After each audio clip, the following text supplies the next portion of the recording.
Initially, I had a head full of dreams. I I I was 26 years old and I was tired of living my routine. My goal was to see the entire continental United States, but it ended up not going as planned. Hello, everyone. Wilfred here, and welcome to another episode of On Being. I hesitated a few moments on whether or not I wanted to record this video and whether I wanted to record it here. Currently, I'm on a job assignment cleaning an Airbnb located in the Marais. It is one of my favorite neighborhoods in the city of Paris. I have worked this job as long as I have been in Paris. It was my first lifeline that I received, some sort of regular income. In today's episode, I want to share with you why I moved to this country, what I'm doing here, what my plans are, and where I'm going moving forward. Anyone who has pursued a dream can tell you that there are so many unforeseen road bumps. I told myself after the attempt of traveling my country, I wanted to explore and see other countries, first being Europe. I traveled half the United States and I took a flight from New York City to Paris. Initially, it was my plan to backpack across the country and follow in the footsteps of Alexander Supertramp, who I modeled my journey after. This relinquishing of everything that bounds us in our current state, our current status, our current identity, and try and look for something more ephemeral. I was very idealistic, and I say that because I did not have the same resources as Alexander Supertramp or as any of my peers. I was well below my means most of the time. So when I arrived to Paris, I was already on my last dime. That was no hindrance to me. I felt like I didn't have much to go back to. It was onward and upward. I convinced myself that I would find a job, work my way up in the same way I had in the United States, and continue traveling the European continent. That turned out to be harder than expected. When I first arrived, getting a job as an immigrant, getting a job as an illegal immigrant is quite challenging. If I would have had more wherewithal, I would have planned my journey in detail. I would have set myself up financially, had some sort of backing, some sort of regular income, some sort of proper visa in order to bypass some of the self-inflicted road bumps that lay ahead of me. As I was navigating the work situation, the financial situation, I met my current boyfriend, Felix. This threw a monkey wrench into my plans because I was not in the headspace to look for love, to pursue a loving relationship. I felt like I didn't have the mental capacity to open myself up to the possibility of loving someone else. I was very self-absorbed and also self-deprecating. These are not great, this is not a great combination. So I met Felix and I am courting him. I'm giving him the best that I have to offer, which at the time was not very much. But I had a kind spirit, a kind enough spirit for him to take interest in me. As the relationship progressed, I questioned my tenor, whether or not I could foresee myself continuing in this nomadic journey. Felix is the complete opposite of me. Stable background, stable in life, working a dream job. He had no reason or desire to be nomadic. And when I met this contrasting force, it made me reevaluate how I was living my current life. I really want to depict the relationship that we have, relationship that we had and the relationship that we currently have. But I feel that this is going to be another episode of On Being in which I will discuss the inner workings of our relationship. I found, rather, ways in which I could do life a bit more effectively.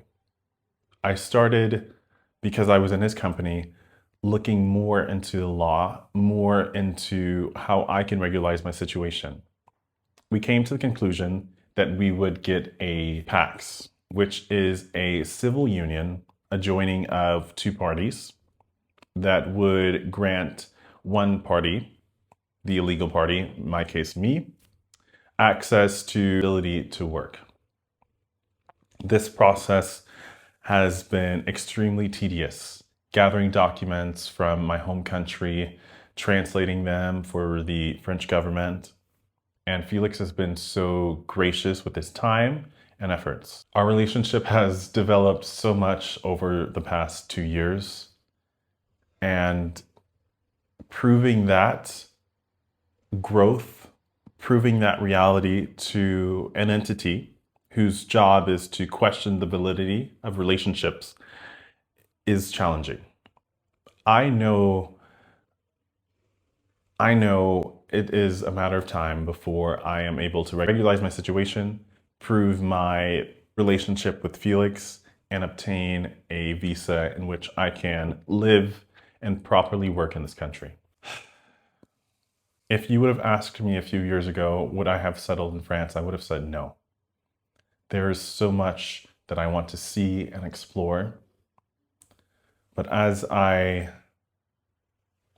learn more about my partner, I learn more about his relationship to people, to things, to cities, to places, the more curious I am about creating a richer life in the sense of having deeper roots. I think it's beautiful to travel, and it would be fraudulent of me to claim that traveling is some sort of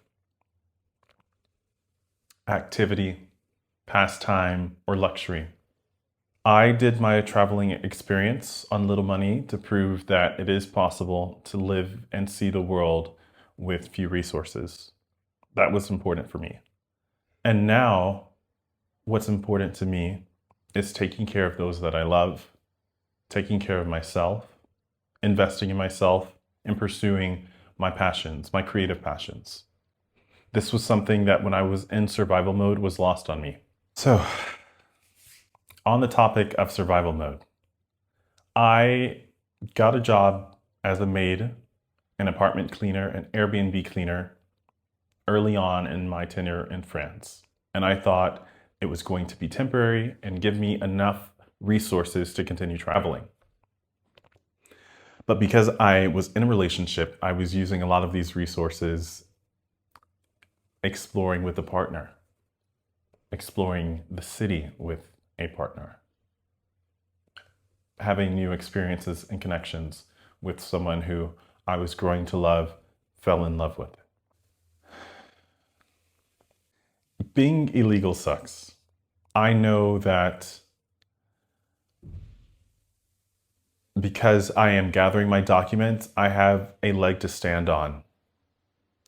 But working a job in which you hate, in which you feel like you are forced to do in order to make ends meet, living in survival mode is compromising of a human. In addition to working this job, I worked several others in order to make ends meet.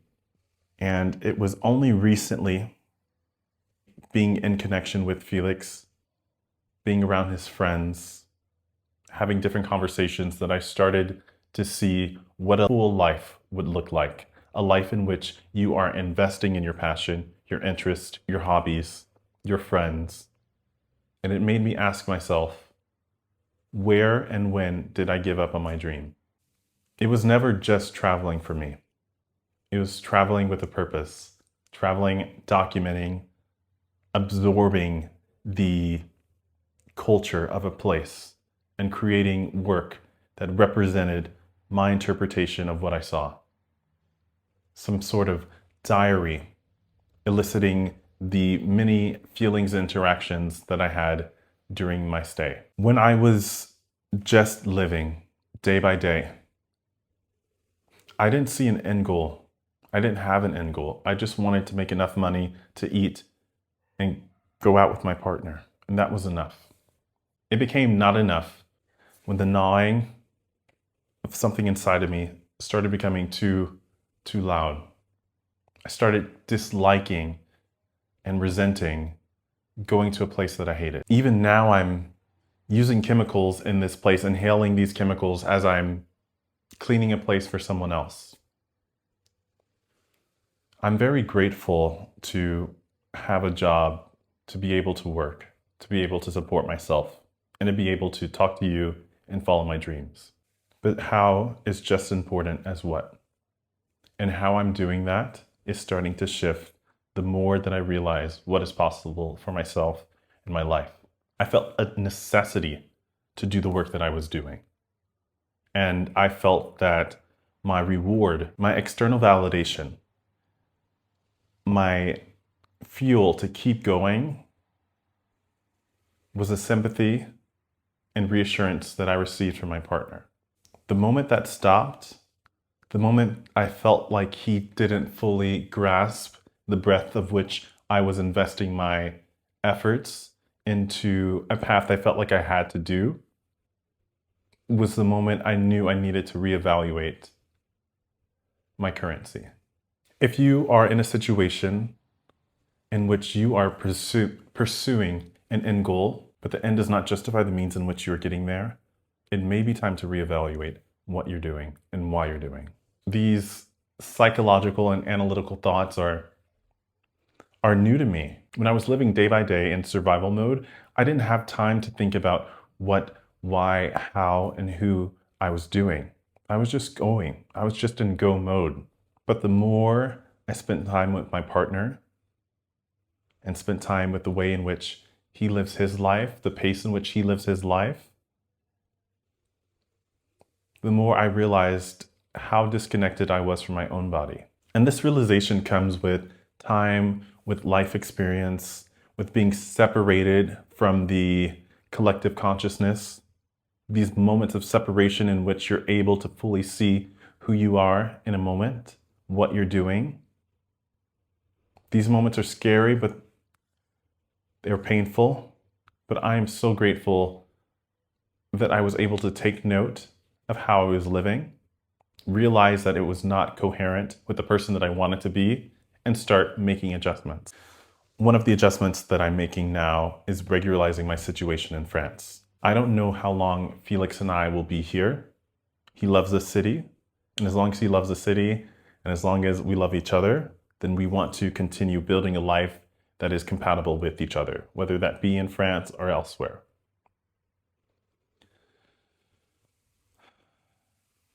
The more that I study and learn about myself, the more I realize that where I am is not as important as a person that I'm building within.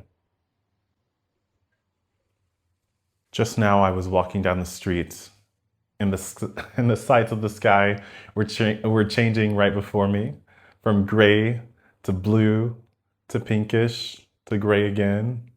There's so much rain in this city, so much rain and beauty. And many times throughout many of the days, especially in spring, in fall, and summer, you are going to get the lot of weather patterns, the entire lot. And I think this is so representative of the life that has been my tenure in France, in Paris, in my relationship with Felix, with myself. It's changing so quickly and so rapidly. If you're able to take a moment, take a pause,